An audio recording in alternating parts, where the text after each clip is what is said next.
Olá, tudo bem? Espero que você esteja tendo um ótimo tempo conosco aqui, seja assistindo nossos vídeos, ouvindo podcast. A nossa esperança é que isso seja uma ótima ferramenta para trazer valor para a sua vida, para que você seja edificado. E se você quiser algum dia visitar-nos e conhecer o nosso trabalho, fique à vontade. Nós estamos aqui em Volta Redonda, sempre aos domingos, às 10 horas da manhã ou às 7h30 da noite. Vai ser um prazer te receber. No mais, fique conosco, aproveite o conteúdo, que Deus te abençoe. Um abraço. A gente está no meio de uma série sobre parábolas e a gente resolveu chamar essa série de Era Uma Vez. Obrigado, amor. Era Uma Vez. É como a gente começa todos os nossos contos antigos, né? E a gente está falando sobre as parábolas.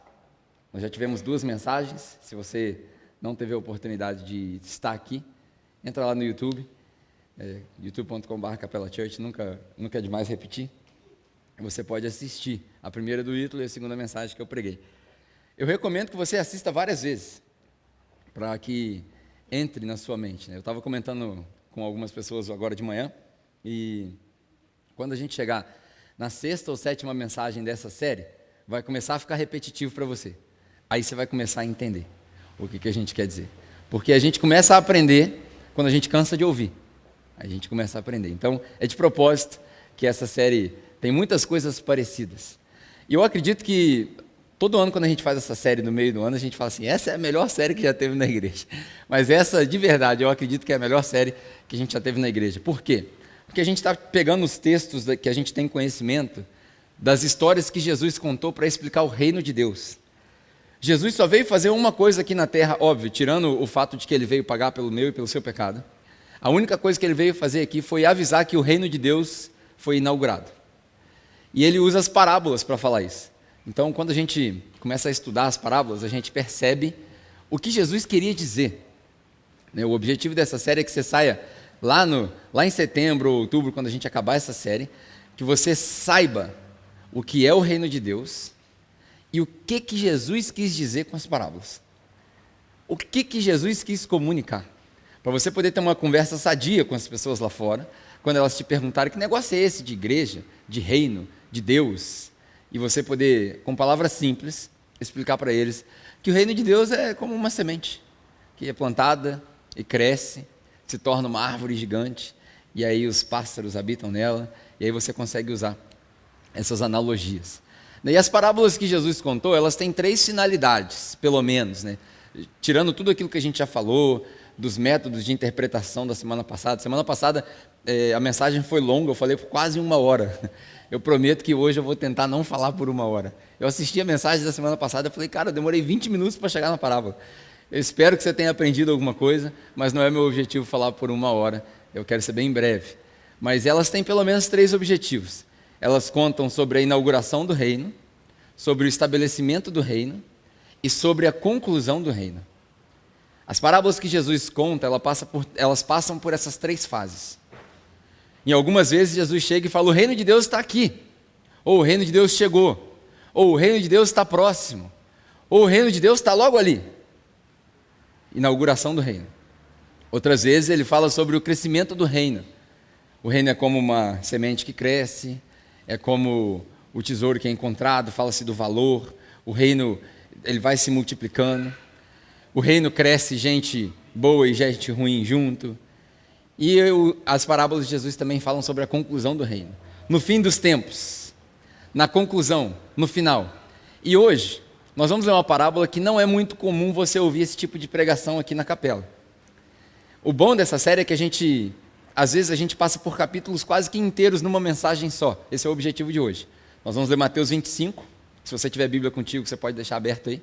Mateus capítulo 25. E se você não tem Bíblia, não se preocupe, você é bem-vindo aqui também, eu vou ler com bastante cuidado para você poder entender. Espero que você não se desligue, porque a história é um pouco longa hoje. Mas essa parábola de Mateus 25, ela é uma parábola que fala do fim dos tempos. Hoje é um assunto, vamos dizer assim, polêmico. Quando é o fim?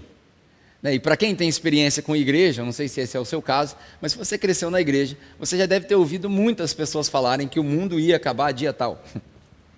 E de mãe de Ná, como era o nome daquele cara que ficava na televisão lá? Nostradamus e por aí vai, todas essas profecias, você já deve ter ouvido um monte de coisa. E o que acontece normalmente é que chega a data, o fim não chega, e aí eles falam que foi um erro de cálculo. E essa parábola fala sobre o fim. Fala que o reino de Deus será dessa maneira no fim. A gente falou sobre a introdução e a conclusão. Essa fala sobre o fim. É uma parábola um tanto quanto polêmica, mas entenda que Jesus não tem a menor intenção de te dar uma data exata. Ele quer te mostrar com essa parábola quais são os sinais do fim dos tempos e o que nos aguarda.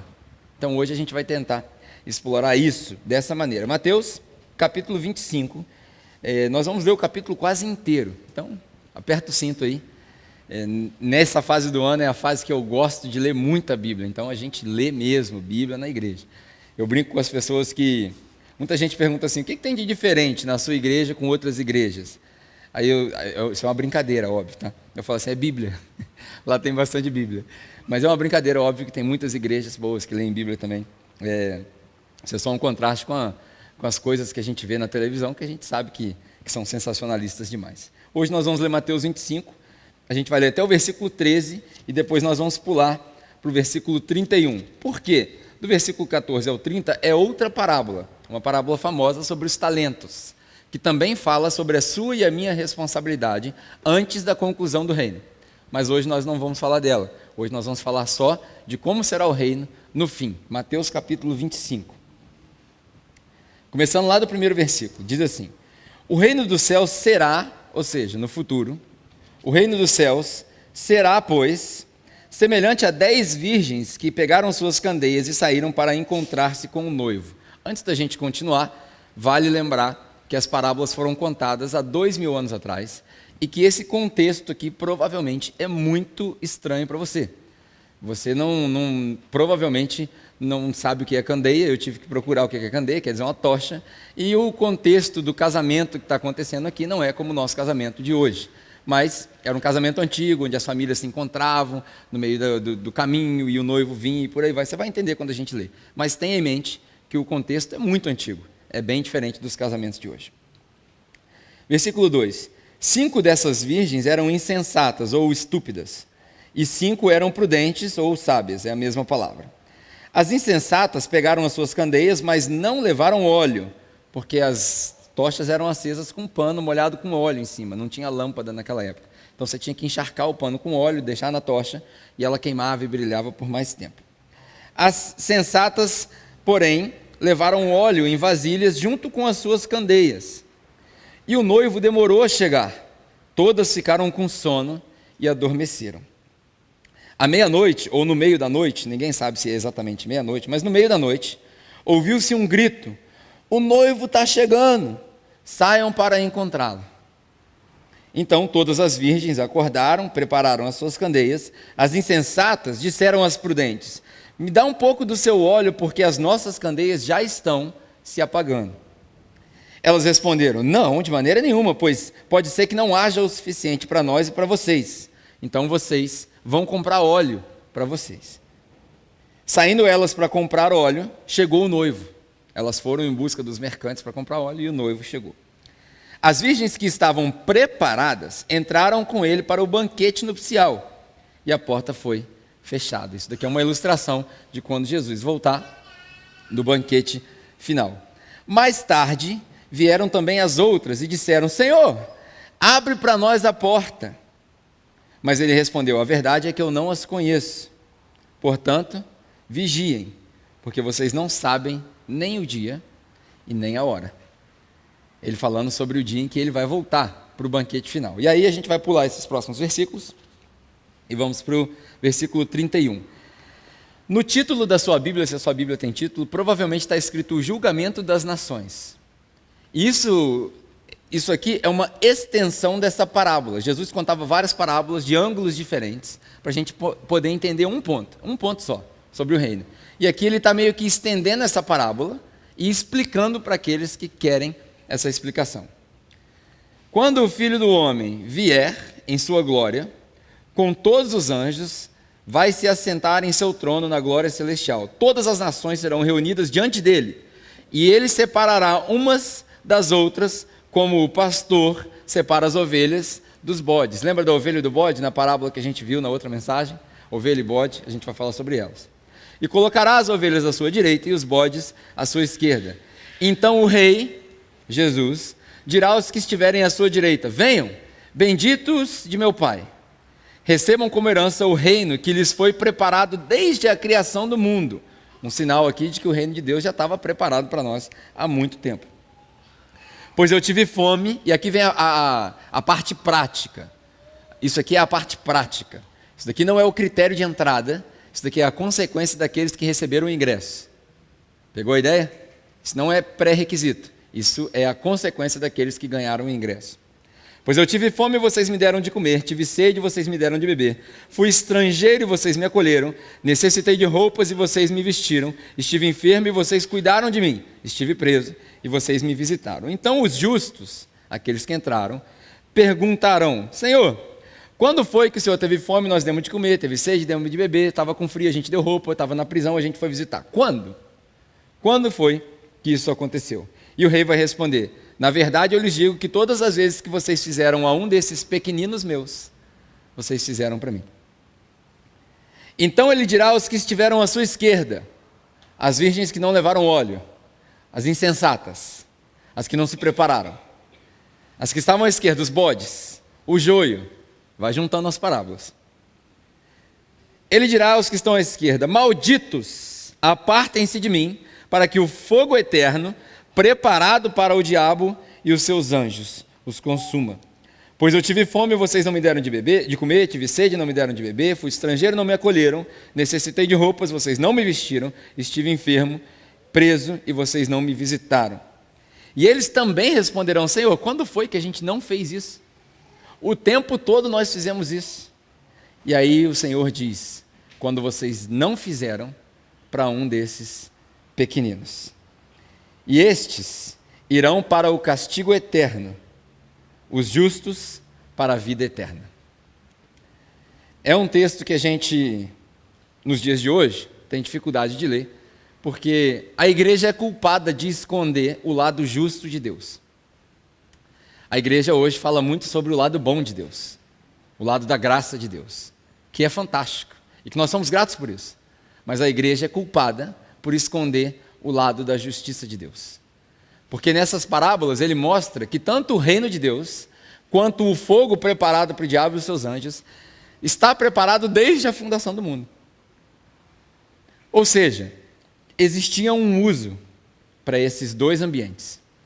E aí eu quero explorar algumas coisas para a gente poder sentir um calafrio sobre essa parábola de hoje.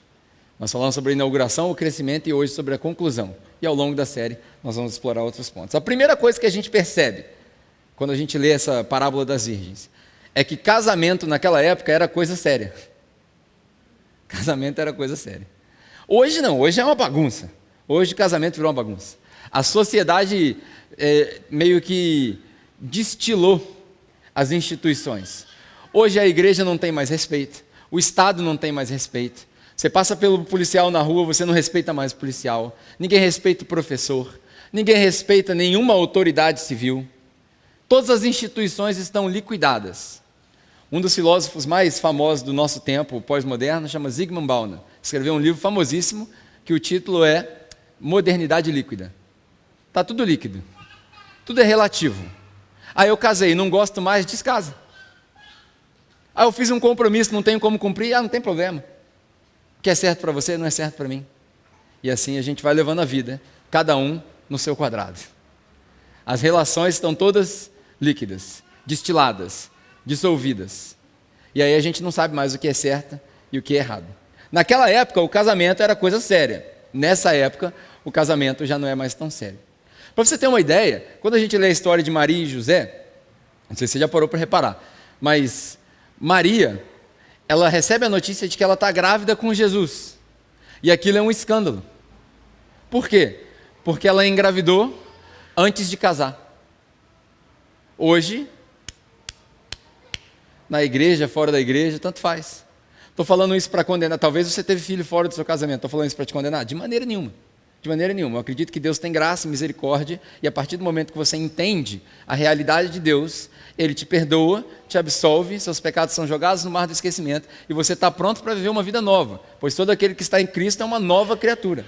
As coisas velhas passaram, tudo se fez novo. Então não estou falando isso para te condenar, mas eu estou falando isso para te adverter, porque talvez você esteja aqui, e a sua vida está mais ou menos, e você está prestes a fazer uma besteira, e você deveria tomar cuidado e levar a sério aquilo que Deus leva a sério. Então, o casamento, Maria foi um escândalo para eles. E para você ter uma ideia, quando a gente lê a história de Maria e José, eles estavam prometidos uns para os outros. Maria era jovem, tinha talvez 14, 15, 16 anos. E engravidou cedo. Eles estavam prometidos há muito tempo. E para você separar um casal prometido, já tinha que ter divórcio. Naquela época, para você separar uma promessa que a família fez uma para a outra, tinha que ter um procedimento de divórcio. De tão sério que era o casamento. Hoje, divórcio é igual briga de adolescente. Briga hoje, amanhã volta. Quantos de nós não conhecemos aqui várias pessoas, dentro da igreja, não estou falando do mundo, que negócio tenho eu julgando o mundo? Nenhum, porque eles não entenderam aquilo que a gente entendeu. Mas quantos de nós não conhecemos gente dentro da igreja, que casa e descasa com uma facilidade que parece que é trocar de roupa? Por quê? Porque não levou a sério aquilo que Deus leva a sério. O casamento era sério naquela época. E naquela época, para você entender o contexto da parábola, quando as famílias eram prometidas, o que acontecia?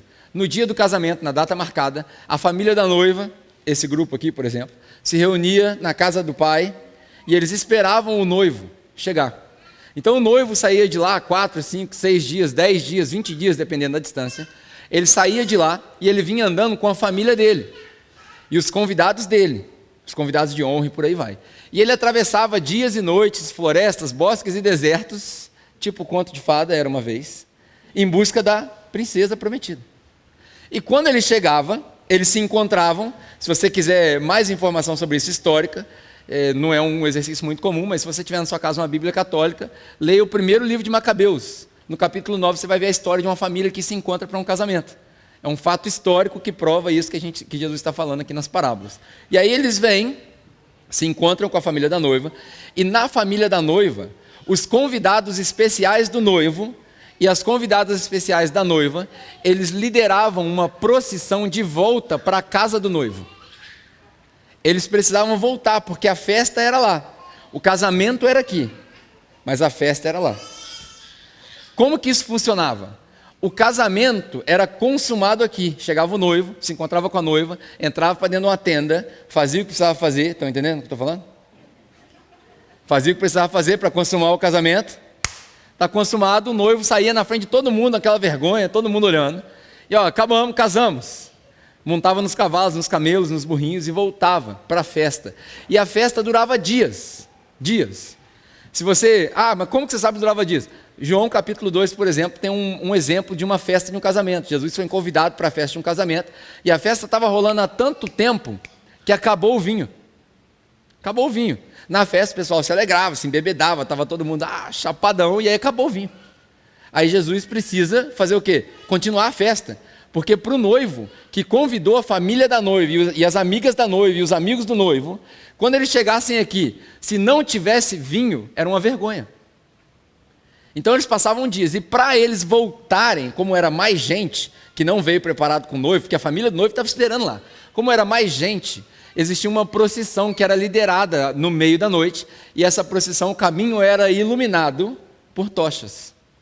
Então, hoje a gente tem os padrinhos e as madrinhas, quando entra no casamento. Os casamentos americanos são assim, entra todo mundo vestidinho igual.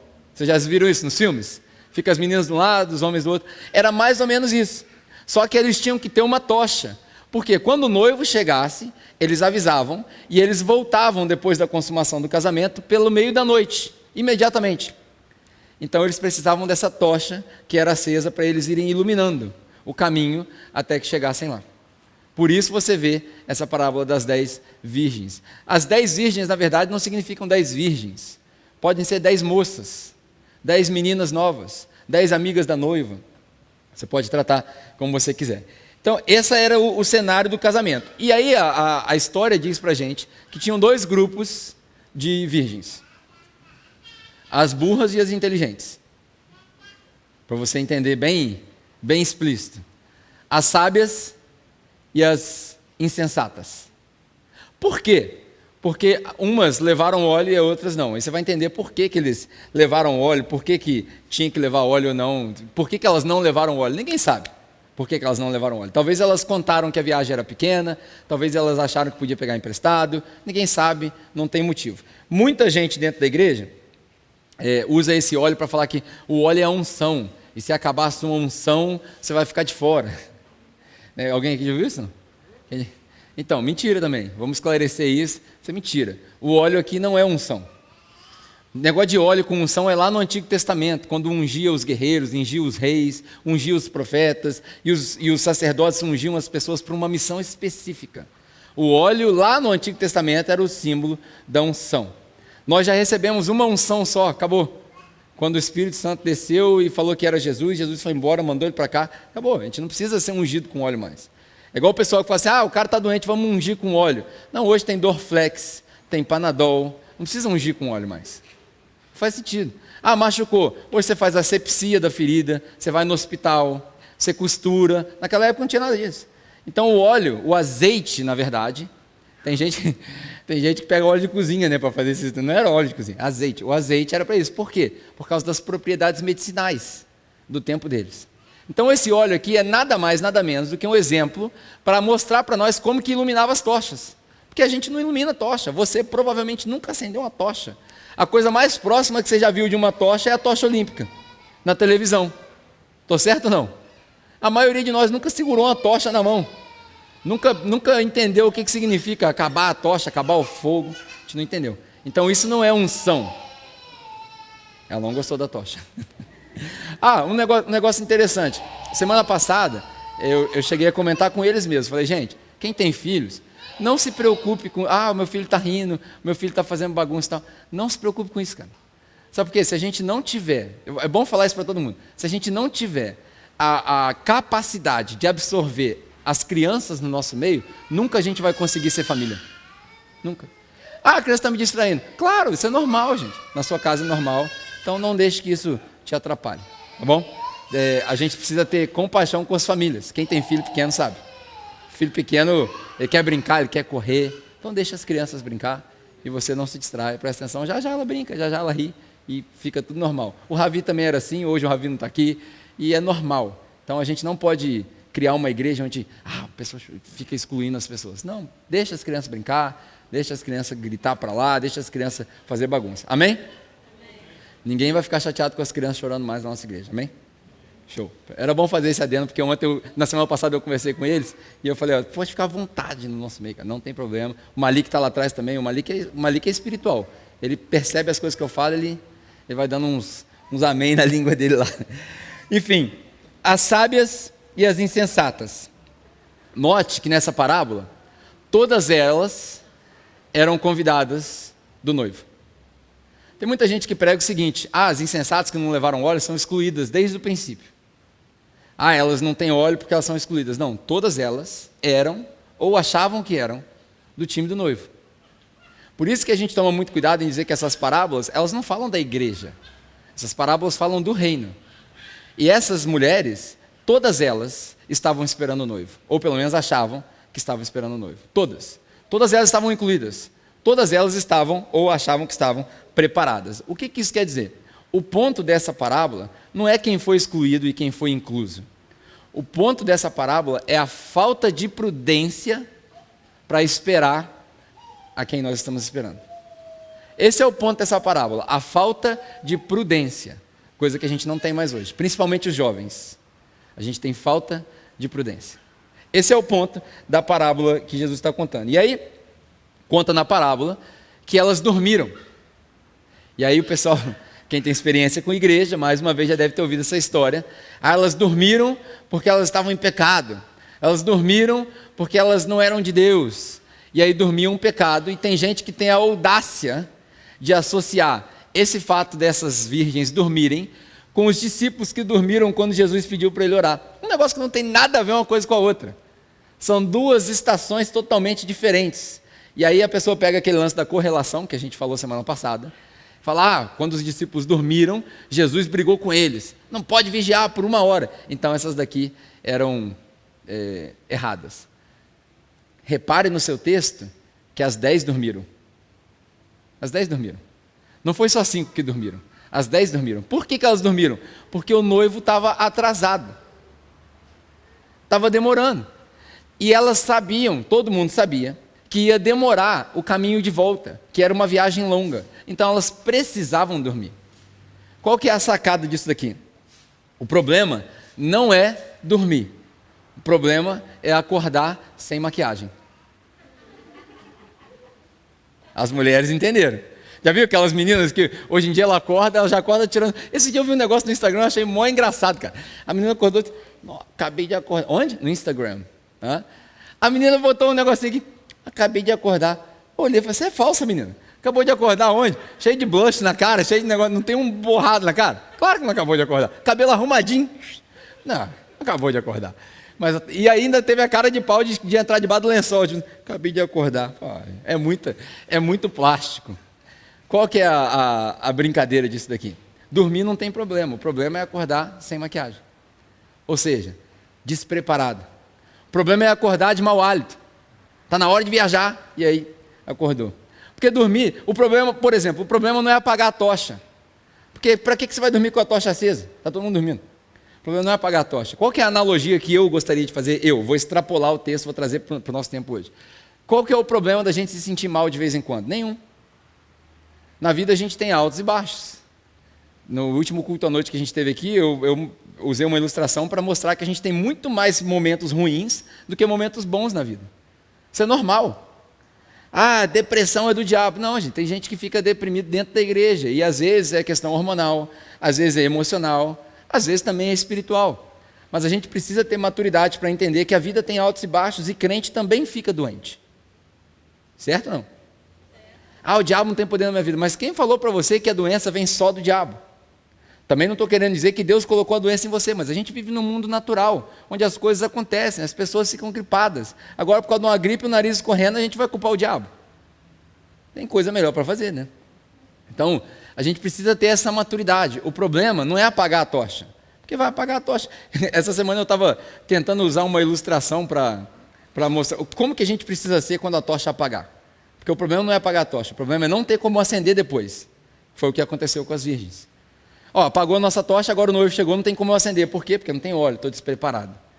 E aí eu lembrei de um pequeno teatro muito antigo, deve ter uns 20 anos isso já, de um cara que ele foi no Jô Soares, foi em um monte de lugar, ele apresentava essa peça teatral de 5 minutos de um cara chamado Joseph Klimber. Quem lembra disso aqui? Joseph Klimber era um cara que sofreu várias coisas na vida, e aí, perdeu a perna, perdeu o braço, a vida do cara é muito ruim. E aí o narrador da história, a atenção que eu quero chamar para você é da narração da história. Se você nunca viu, digita lá no YouTube, Joseph Klimber, você vai ver, é engraçado pra caramba. O narrador da história, toda vez que acontecia alguma coisa de ruim com Joseph Klimber, ele teve uma paralisia, perdeu o braço, o cara fala assim, qualquer um ficaria desanimado, deprimido, chateado, mas esse é Joseph Klimber.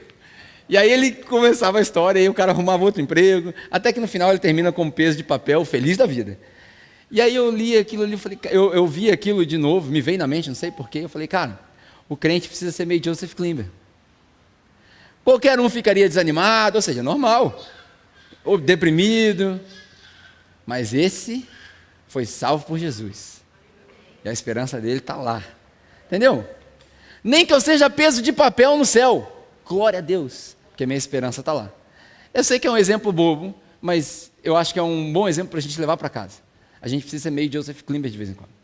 Porque o problema não é ficar sem o fogo na tocha. O problema é não conseguir acender depois.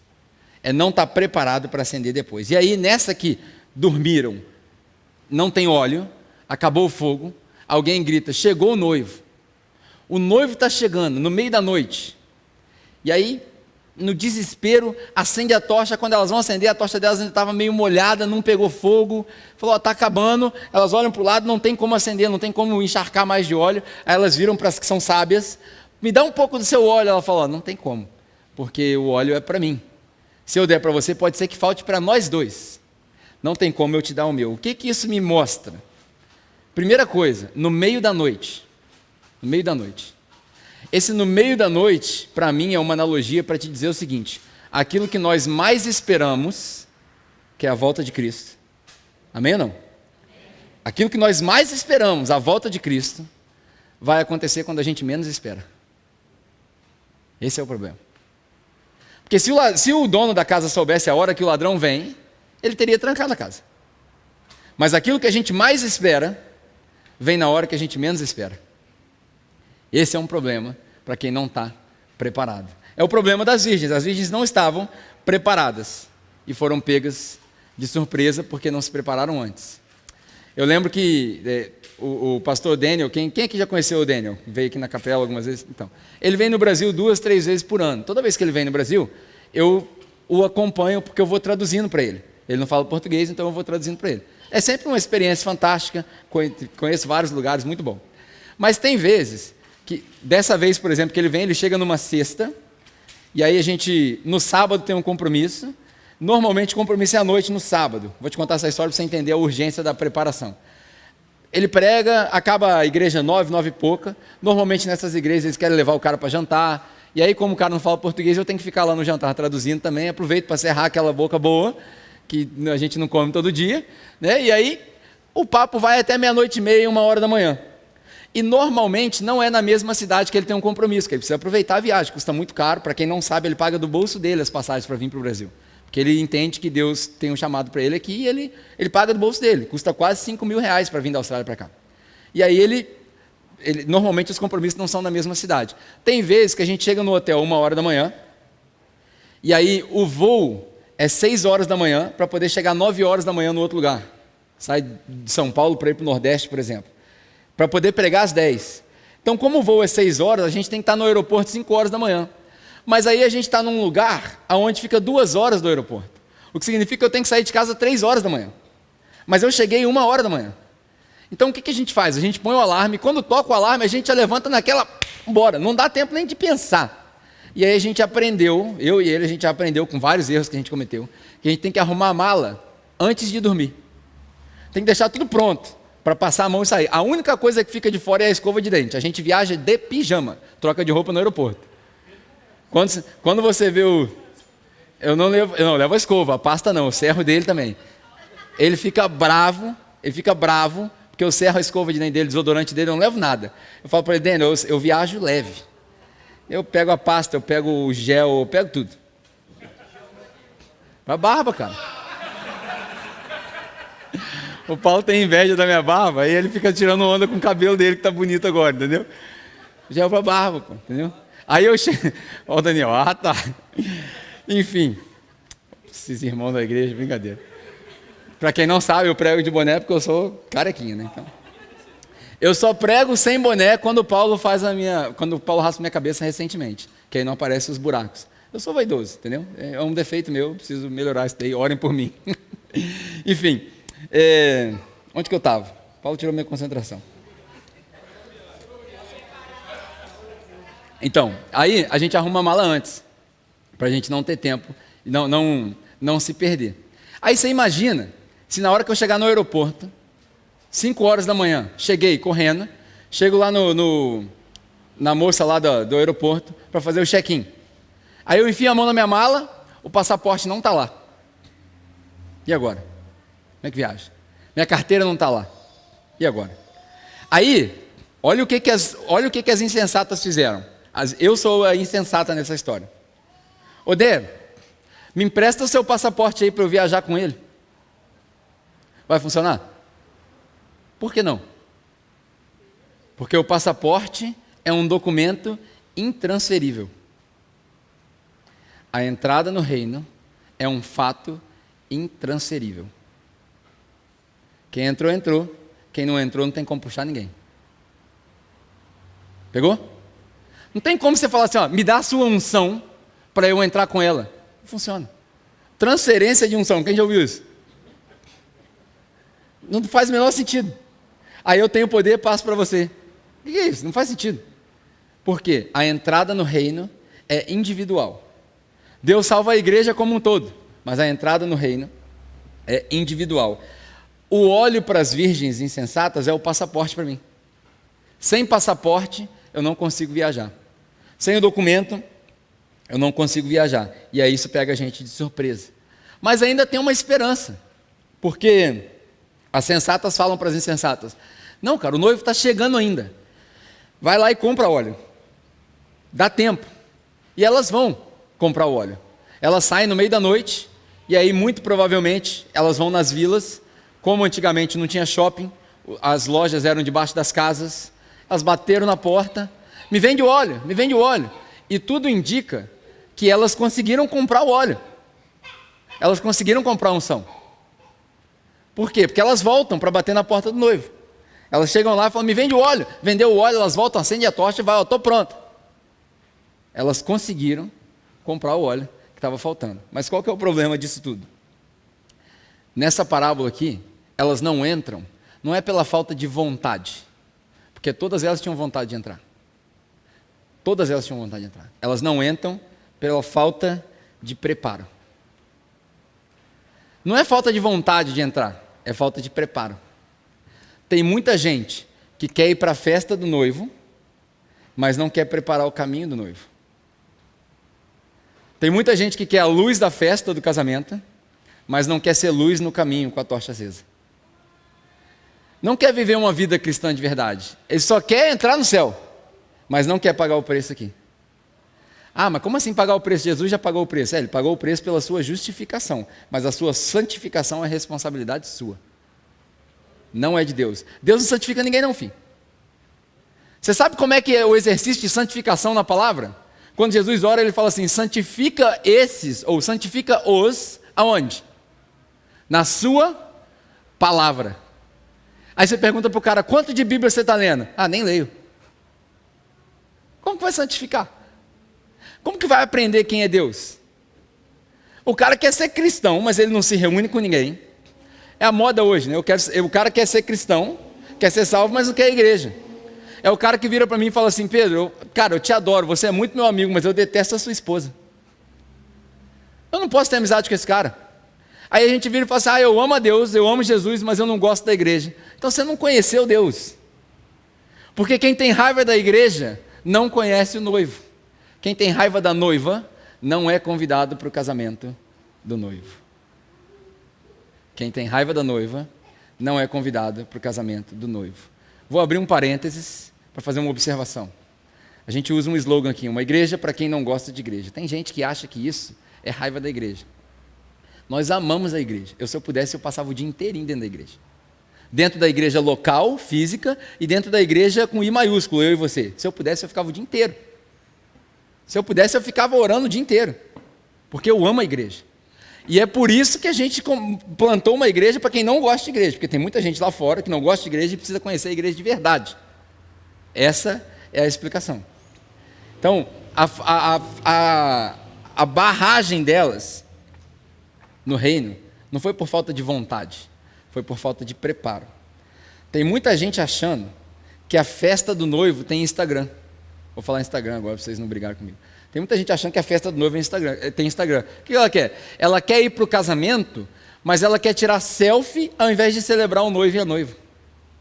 Ela só quer falar: estou na igreja, estou nisso, estou naquilo. Vida com Deus. Vida com Deus.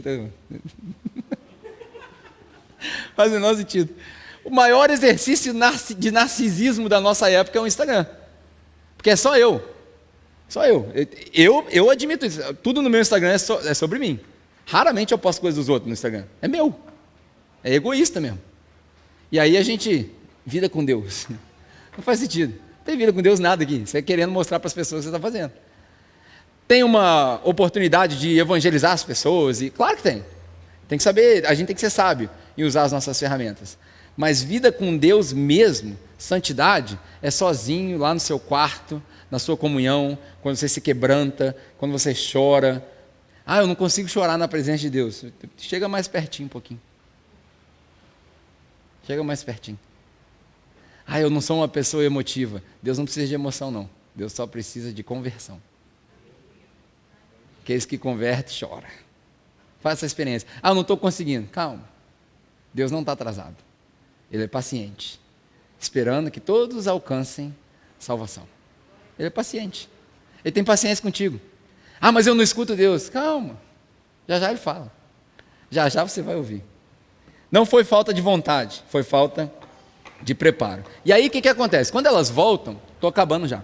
Quando elas voltam, a porta está fechada. Elas voltam com óleo na mão, com o ingresso na mão, mas a porta está fechada. E aí o noivo vem na porta, o que não é normal. Provavelmente num casamento teria um porteiro ali. Mas o noivo, ele mesmo vem na porta. E aí você precisa entender que isso é uma parábola. Jesus está contando uma história. Não quer dizer que é assim exatamente que vai ser. É uma história para ilustrar um ponto da entrada de quem entrou e da barragem de quem ficou de fora. E aí ele aparece na porta e ele fala: não conheço vocês. E aí muita gente também já aprendeu que não conheço é nunca te vi, nem sei quem você é. Não é isso que ele está dizendo. Porque no começo da parábola, as 10 estavam esperando o noivo. Vamos trazer para hoje. A parábola não é sobre igreja, mas eu, por conta própria, vou tirar o texto do contexto e vou usar como igreja. A parábola é sobre o reino. Eu vou usar como igreja. Elas chegam na porta, as 10 estavam na igreja. As 10 estavam no culto. As 10 estavam orando. Elas só não estavam preparadas de igual maneira.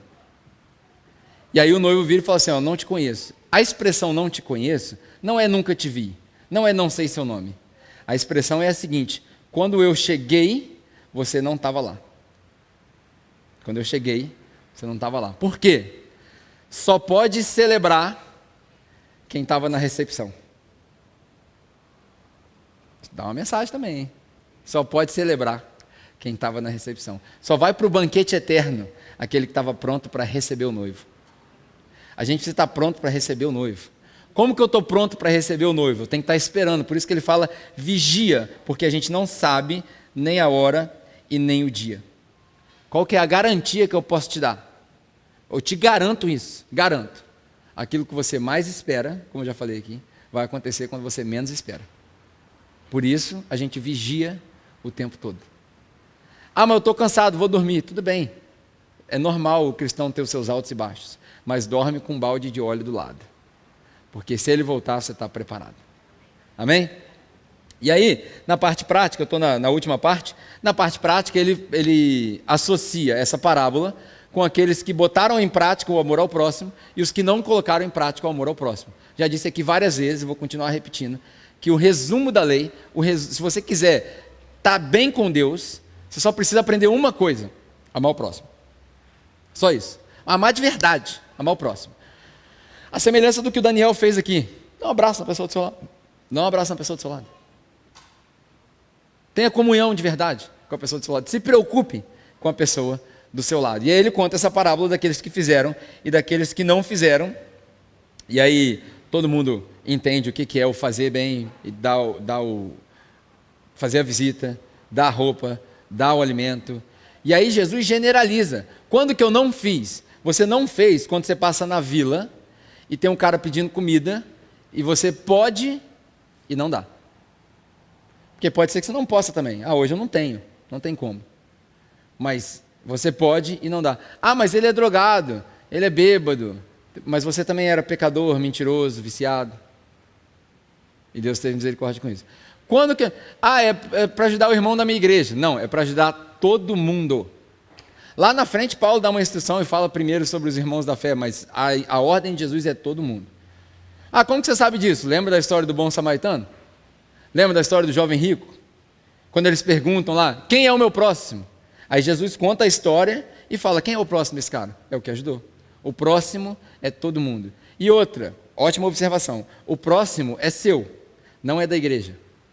O próximo é seu. O próximo é no singular. Ou seja, passei por uma pessoa, uma situação que precisa de ajuda. Eu posso ajudar, e ao invés de eu ajudar, eu levo para a igreja.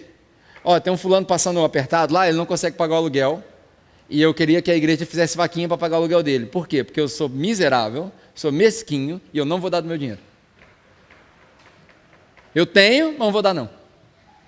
Por quê? Porque eu quero deixar os outros irmãos participar da bênção. É muita hipocrisia, não é? Muita hipocrisia.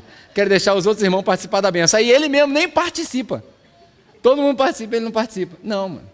O próximo é seu. próximo não é da igreja. A gente não leva problema social para a igreja resolver. Na verdade, a igreja não resolve o problema de ninguém. A igreja não é psicólogo, a igreja não é psiquiatra, a igreja não tem solução para sua vida, a igreja não tem solução para o seu casamento, a igreja não tem solução para os seus vícios. Não tem, cara. Por quê? O que é a igreja? A igreja é o conjunto das pessoas que foram salvas. Teoricamente, aqui está todo mundo com um problema resolvido.